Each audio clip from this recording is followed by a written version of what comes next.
ఒక church anniversary జరగబోతున్నప్పుడు ఆ church pastor ఆ చర్చిలో 4 పాటలు పాడేటువంటి పురుషులు ఉన్నారు. అందులో ఒక వ్యక్తిని పిలిచి, నెక్స్ట్ వీక్ యానివర్సరీ కదా, నువ్వే సాంగ్స్ అన్ని లీడ్ చేయాలి, మెయిన్ సింగర్గా నువ్వే ఉండి పాట పాడాలి అన్నప్పుడు ఆ సింగర్ అంటున్నాడు, పాస్టర్ గారు ఇది చాలా పెద్ద బాధ్యత, నేను దీనికి తగిన వాడిని కాదు, నేను కొన్ని విషయాల్లో సరిగా లేను, నాకు వ్యక్తిగత ప్రార్థన లేదు, నేను వ్యక్తిగతంగా దేవుడితో సమయం గడపట్లేదు, కాబట్టి యానివర్సరీ అన్నది దేవుడికి మహిమకరమైనటువంటి ఈ యొక్క ఈవెంట్లో నేను ఒక సాంగ్ వర్షిప్ లీడర్గా ఉండడం నాకు ఇష్టం లేదు, నేను ఇంకొంత నా వ్యక్తిగత జీవితాన్ని బలపరుచుకుంటాను అని యథార్థంగా చెప్పేవాళ్ళు ఎంతమంది ఉంటారు ఆలోచించండి సార్. ఒకవేళ పాస్టర్ గారు ప్రభు బలిస్తున్నప్పుడు ఒక వ్యక్తి నేను చేయవేయను అంటున్నాడు, చివరిలో పాస్టర్ గారు అడిగారు, ఎందుకయ్యా నువ్వు బాప్తిసం తీసుకున్నావు, రక్షించబడ్డావు, ప్రభు వల్ల చేయందుకు వేయటం లేదు ఈ వారము అంటే అతను అంటున్నాడు, నేను ఒక వ్యక్తిని అకారణంగా తిట్టేశాను, కోపంతో అతని మీద బర్స్ట్ అయ్యాను, నేను అతన్ని వెళ్ళి క్షమాపణ అడిగేంత వరకు నేను బలలో చేయవేయను అని యథార్థముగా బలలో చేయవేయకుండా పాస్టర్ ఒకవేళ అడిగితే ఆ తప్పును చెప్పి పూర్తిగా సరిచేసుకునేటువంటి యథార్థవంతులు ఎంతమంది నడుచున్నాం.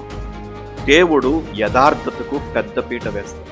చర్చిలో ఉన్న ఒక ఎల్డర్ని పిలిచి నెక్స్ట్ వీక్ బైబిల్ స్టడీలో నువ్వే వాక్యం చెప్పాలి అన్నప్పుడు ఆ వ్యక్తి తలదించుకొని, లేదండి నేను వాక్యం చెప్పుటకు అర్హుడిని కాదు, మొన్నే ఈ లాస్ట్ 2 డేస్లోనే అకారణముగా నా భార్యను తిట్టాను, నా భార్య మీద కోప్పడ్డాను, చాలా చికాకుగా తనతో మాట్లాడాను, 1 వారం 10 రోజులు నన్ను వదిలేయండి, నేను పశ్చాత్తాపడి నా భార్యను క్షమాపణ అడిగి నా దేవుని క్షమాపణ అడిగి నన్ను నేను కడుక్కొని అప్పుడు వచ్చి వాక్యం చెబుతాను అనే యథార్థమైన సంఘ పెద్దలు ఎంతమంది ఉన్నారు.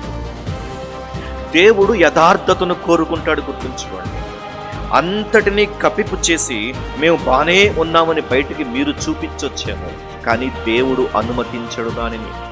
యోనా ఒకవేళ అలాగ తన పుస్తకాన్ని రాద్దామనుకుంటే పరిశుద్ధాత్మ దేవుడు అనుమతించేవాడు కాదు. యోనా లేదు, నువ్వు చేసిన తప్పులు కూడా రాయి, నీ జీవితం ఏముందో మొత్తము పరచి చూపించు అని దేవుడు అనుమతించాడు. కాబట్టి ఈ పాయింట్ నుంచి మనం గమనించవలసిన విషయం ఏంటంటే, యోనా చాలా అవిధేయత చూపించాడు, చాలా దైవ విరుద్ధంగా ఆలోచించాడు, అయినప్పటికీ ఈ పుస్తకాన్ని దైవ అనుమతితో యథార్థంగా రాశాడు. దానిని బట్టి మనం దేవుణ్ణి స్తుతిద్దాం.